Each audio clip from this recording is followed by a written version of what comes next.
পুষ্কর, পুণ্য তীর্থভূমি পুষ্কর। ভারতে রাজস্থান রাজ্যের থর মরুভূমির পূর্ব প্রান্তে আরাবল্লী পর্বতের এক পাশে অবস্থিত এই পবিত্র শহর পুষ্কর।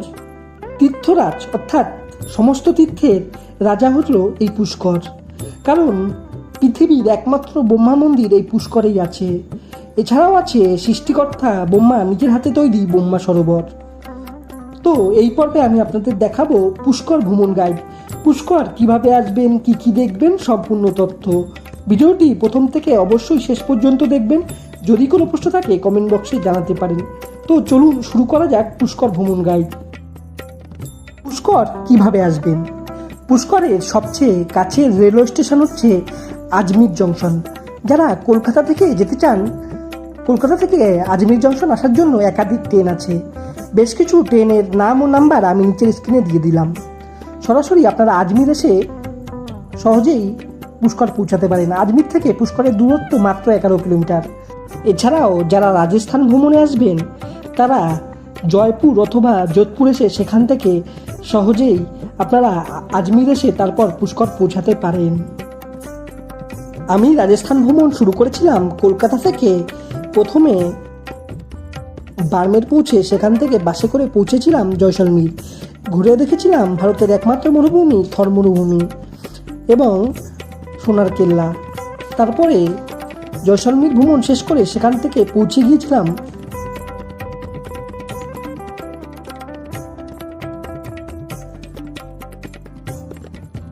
Blue city Jodhpur. ঘুরে দেখেছিলাম যোধপুরের বিখ্যাত মেহরানগড় ফোর্ট, এছাড়াও যশওয়ান্ত থাডা, তুর্জিকা ঝালোয়া ও উনুদ ভবন প্যালেস। সেই ভিডিও যদি কেউ দেখতে চান আমি নিচে ডেসক্রিপশন বক্সে লিঙ্ক দিয়ে দিলাম, অবশ্যই ক্লিক করে দেখে নিতে পারেন। তো চলুন শুরু করা যাক পুষ্কর ভ্রমণ গাইড। তো প্রথমেই আপনাদের জানিয়েছিলাম পুষ্কর আসার জন্য আপনাদের দেশের যে কোনো প্রান্ত থেকে আসুন না কেন আপনাদের প্রথমে পৌঁছাতে হবে আজমির। তো আমরা যোধপুর ভ্রমণ শেষ করে সেখান থেকে সরাসরি চলে এসেছিলাম যোধপুর রেলওয়ে স্টেশনে। এখান থেকে সকালবেলা প্রতিদিন পুষ্কর যাওয়ার জন্য 14801 যোধপুর ইন্দোর এক্সপ্রেস ধরে সহজেই পৌঁছানো যায় আজমির। তো আমরা এই ট্রেনটি বেছে নিয়েছিলাম। প্রতিদিন সকাল 8টায় ট্রেনটি যোধপুর স্টেশন থেকে ছাড়ে। তো আমরা একটি জেনারেল টিকিট কেটে উঠে পড়লাম এই ট্রেনে। ট্রেনের টিকিটের ভাড়া পড়েছিল 95 টাকা এবং আরাবল্লী পর্বতের এক পাশ থেকে যে যাত্রাপথের যে সৌন্দর্য তা ছিল সৌন্দর্যে পরিপূর্ণ।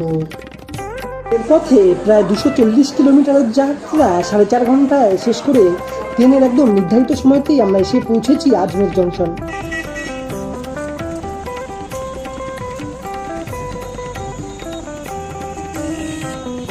যোধপুর থেকে আমরা সকাল 8টার সময় ট্রেন ধরেছিলাম এবং সেই ট্রেনে করে 4.5 ঘন্টা পর, এখন বাজে প্রায় 12:30, এবং ট্রেনের নির্ধারিত সময়তে আমরা চলে এসেছি আজমির। এবং এই আজমির থেকে আমরা পুষ্কর যাব। তো আজমির স্টেশনের বাইরে আছে বাস স্ট্যান্ড। তো আমরা এখন বাস স্ট্যান্ডের দিকে যাচ্ছি।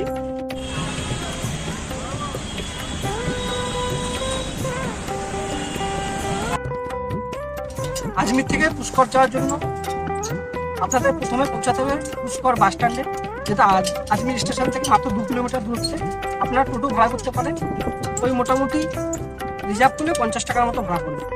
টোটো ধরে আমরা চলে আসলাম পুষ্কর বাস স্ট্যান্ডে।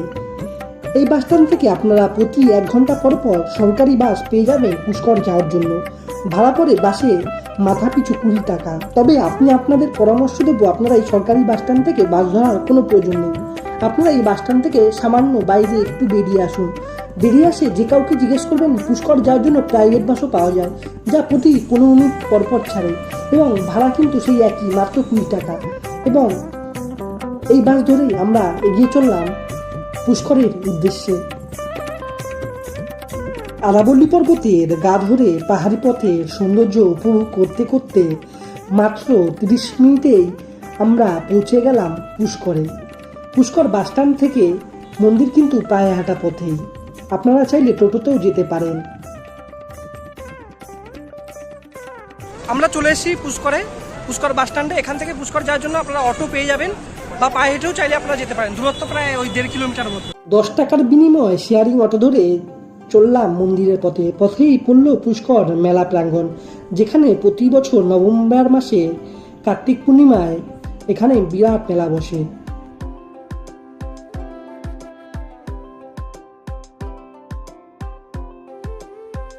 অটো যেখানে নামিয়ে দিল সেখান থেকে মন্দিরের দূরত্ব মাত্র পায়ে হাঁটা পথে 5 মিনিট। তো আমরা চলে এসেছি সেই বিখ্যাত পবিত্র ব্রহ্মা মন্দিরের সামনে দেখতে পাচ্ছেন পৃথিবীর একমাত্র ব্রহ্মা মন্দির। তো চলুন প্রবেশ করি মন্দিরের ভেতরে। মন্দিরে যারা পুজো দিতে চান প্রসাদ সামগ্রী আপনারা মন্দিরের সামনে অসংখ্য দোকান আছে, সেখান থেকে কিনে নিতে পারেন। সৃষ্টিকর্তা প্রজাপতি ব্রহ্মার এই মন্দিরটি প্রায় 2000 বছরেরও বেশি সময় পুরনো।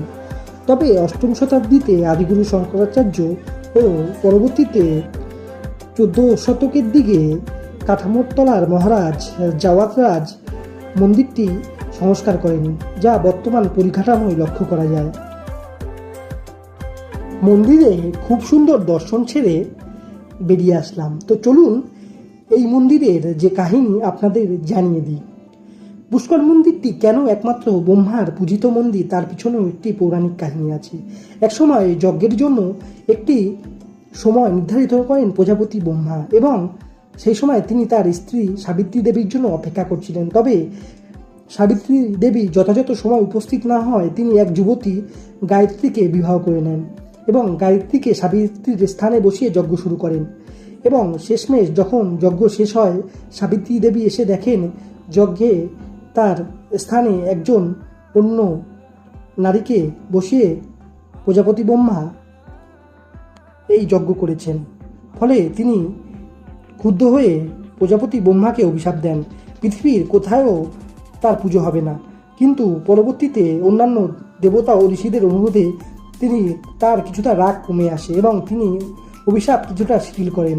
তখন তিনি বলেন এই পুষ্করই হবে একমাত্র স্থান যেখানে এই ব্রহ্মাজিকে পুজো করা হবে।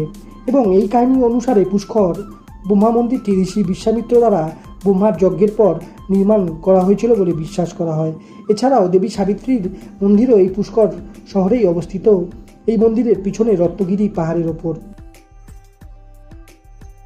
এই মন্দিরে দর্শনের পর সাবিত্রী দেবীর মন্দির অবশ্যই দর্শন করবেন, এবং এই রত্নগিরি পাহাড়ের ওপর যাওয়ার জন্য আপনারা কিন্তু রোপওয়েও পেয়ে যাবেন।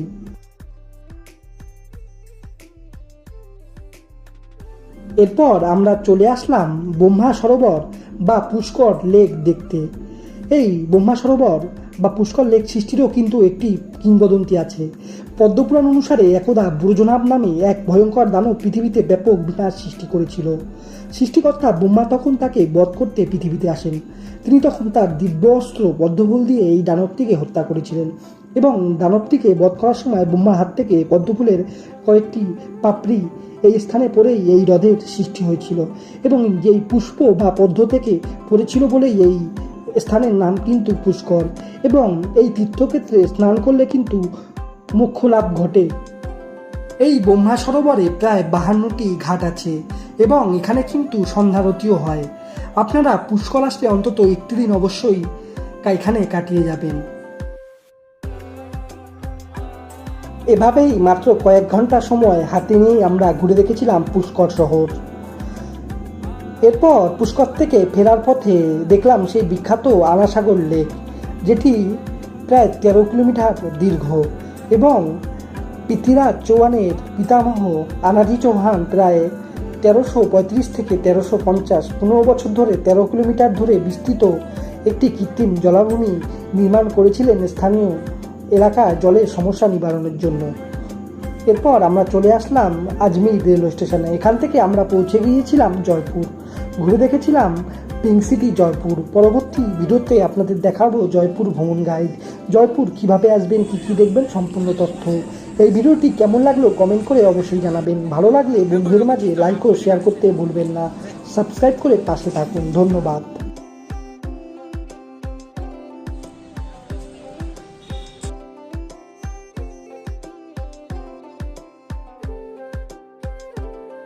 সকলকে স্বাগত জানাচ্ছি পিঙ্ক সিটি জয়পুর থেকে। এই পর্বে আমি আপনাদের দেখাবো জয়পুর ভ্রমণ গাইড, জয়পুর কিভাবে আসবেন, কী কী দেখবেন, কত খরচ, সম্পূর্ণ তথ্য।